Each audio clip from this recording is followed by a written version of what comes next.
Welcome back.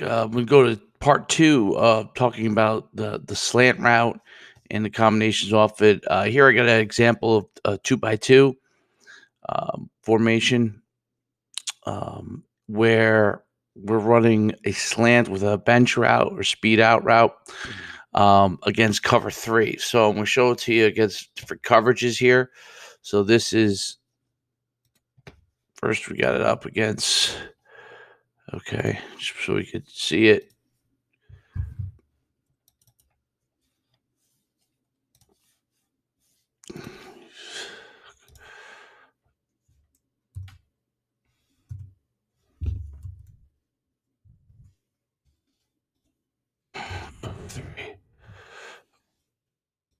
All right, so we got cover three formation.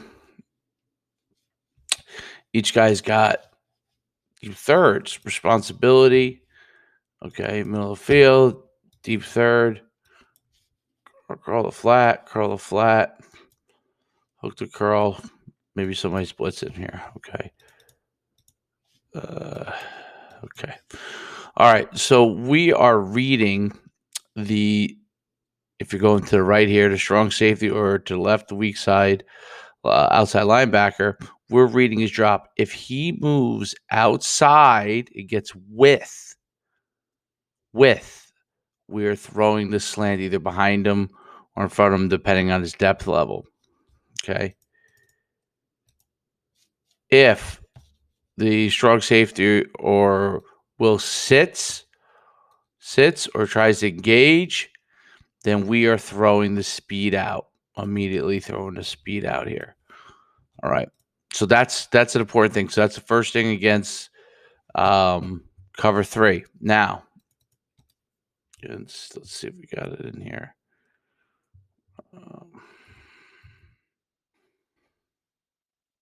Against 4-3, the best way to handle it, whether it's cover two or cover four,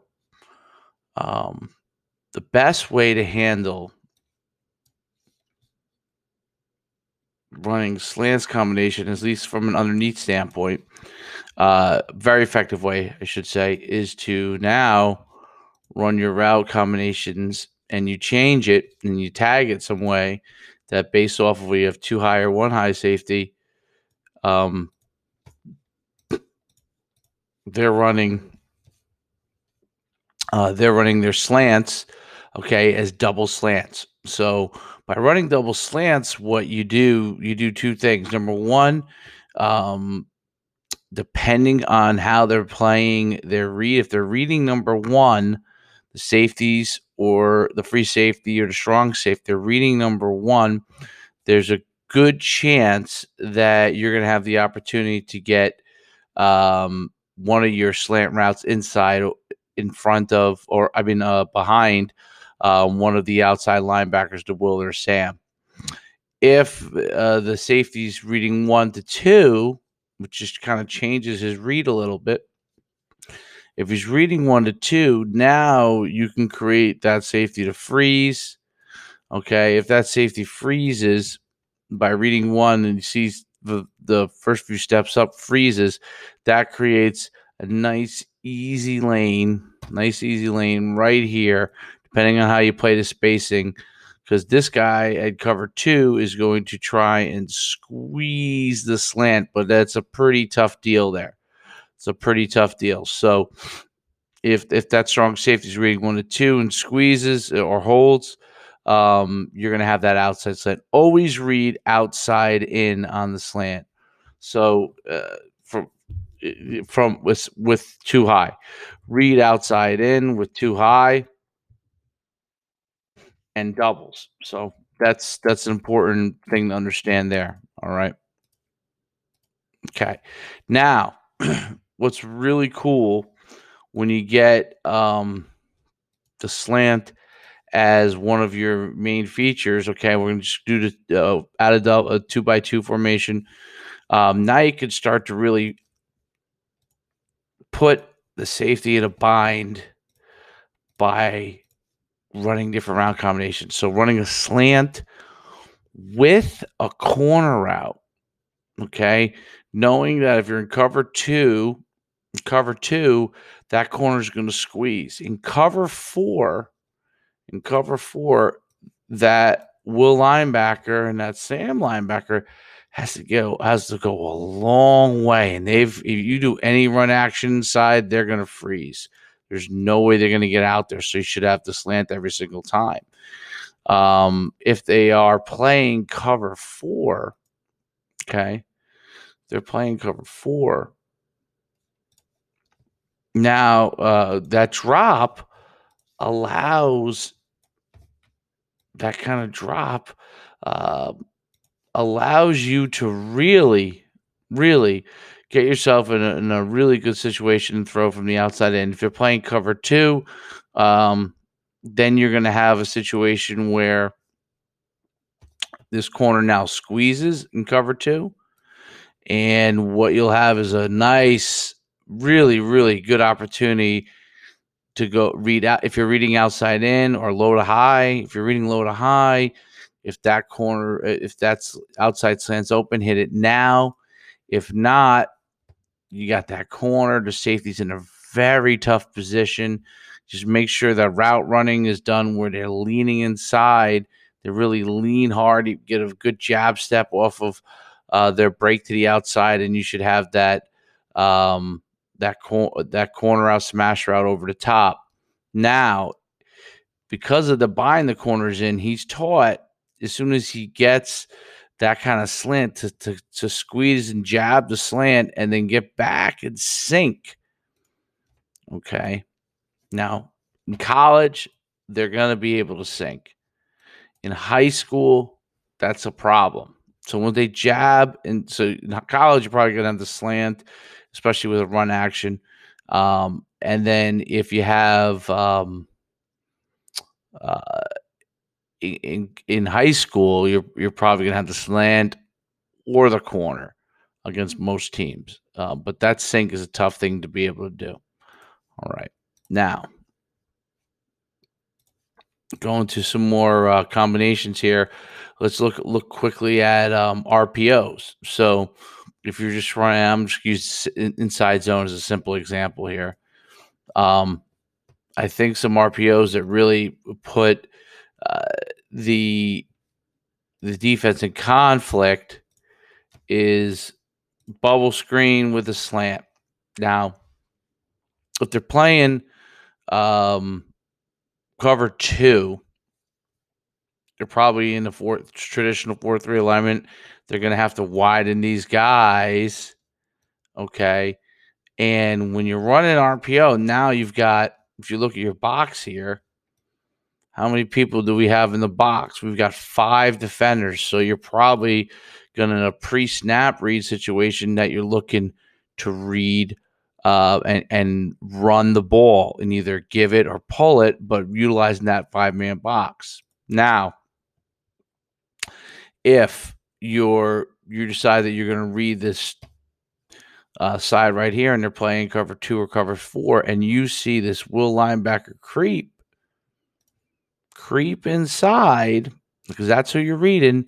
You see him creep inside. So your pre-snap read, you see 5 in box, you think give, but you're reading whatever side you're going to. So if it's over there or over here, for simple sake, since we have the tailback on the left-hand side, if we're running the side here, we're reading the Sam linebacker and he creeps in or holds. Now you have an easy throw. Okay. That means that the safety has got to be able to play the slant. If the safety's playing the slant and he does take that away, playing some sort of robber coverage, does take that away, then and you're playing cover 2, then it's a 1-on-1 catch right away, 1-on-1. If you're playing cover 2 and he doesn't get his body in there, you've got a nice easy slant. That's probably the most likely scenario. And then the second thing is if they're playing cover 4, now you obviously have an easy bubble screen. So your eyes go to here, goes to immediately. As soon as you see that, you immediately see space now, throw. If not, then you're gonna throw the bubble screen. Okay. Now the second thing is if you get 4-4. So you get 4-4. Now it's a home run for you.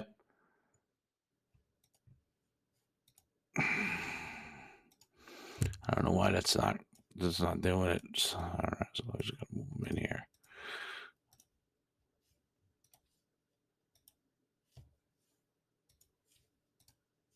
Okay, so now you got 4-4. So just flip it over to the other side here.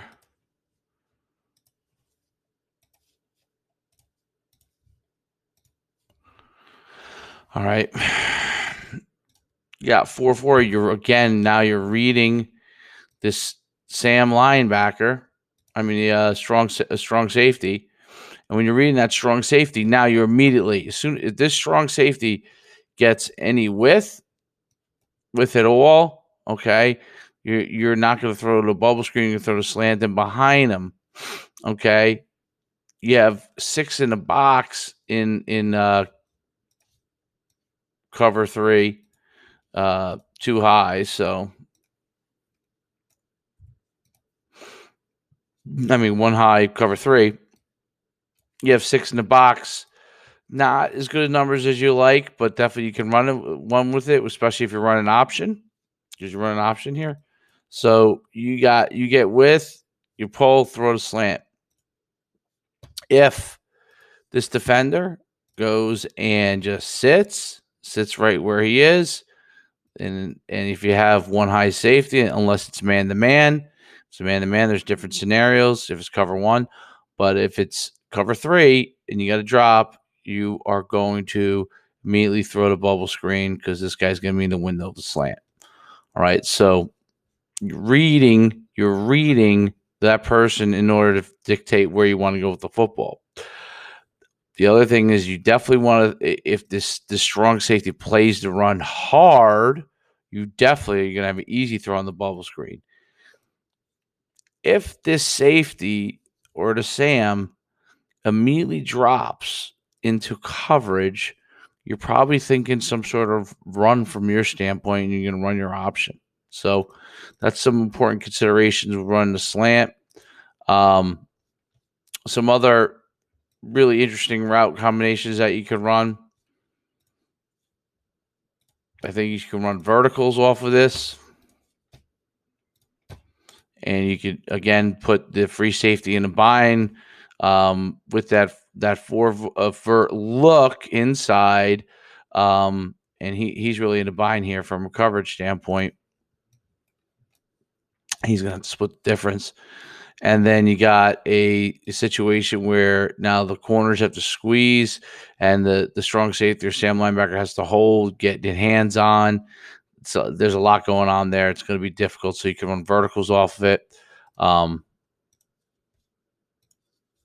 like to draw these linebackers in, okay, by running crossing routes. So here's a good example. This is just out of 2x2. Okay, I haven't even gone into anything from a 3x1 standpoint. Okay, but here's how you could do it out of 2x2, and you got crossing routes, high low. As soon as that receiver starts to move, this safety's first instinct is going to be to step in here, okay, before they go and look for the crosser, and that opens up for the slant real nice. So there's some different variations that you can run. Don't get too complicated. Get good at a couple things. Run them over and over again. But the slant gives you a lot of flexibility. One of my favorite things is to run rubs off of this, where you're running a what we call a nose route, and you're creating a rub, which really will open up the slant. So those are some consideration things from a slant standpoint, some combination routes, some chalkboard stuff. Take a look at my first video to see some clips of how we do things. We do a lot of stuff with quads and rotational stuff to be able to do it. But here's some basic stuff you can run from the slant that's going to get people open. It's going to create rubs when you go to when you put another receiver from one side to the other. So you go 3x1. and you start to go slant, slant, speed out. Come on, man. You got a natural rub here. Okay, so one of your receivers should be open. You got a natural rub. You're going to get a situation like this. And they're not going to be in cover 3 per se. It's probably going to be quarter, half, or quarter and man here. Now you have open side. You have number side. Depends on what this team's going to do, depending on what you do. From a coverage standpoint, you'll get a lot of teams that'll put 3 over 3 here and try to cheat the safety. Now you have backside slant all day long when you see this, all day long. They go and put numbers, and this is the most important thing to really see what your box is. You get a situation where they play it like this. Too high, look. Split the difference between 2 and 3. Now you have possibly have the open side, but you definitely have the front side. I mean, they're in a bind. You can put guys in motion to be able to do it. There's a lot of different variations you can, and this is just with running the slant and variations off it. You know, you go and run smash route here, okay, and now there's a bunch of people that are in bind, corners in the bind, the strong safeties in the bind. And then what I like to do. Okay, instead of an RPO, you do this. Now the safety's gonna be in a massive bind. If you don't have the slant, you just read this outside linebacker. That's all you do. Read this outside linebacker. See what he does. I like going low to high. It's an easy way to make your principles so you can complete routes, have high percentage passing. You're in a situation here where if this guy goes and opens up and gets width, you'll probably be able to bang the slant. You might have 2 slants available to you. If he holds, you can dump it off and throw the bubble screen off of it.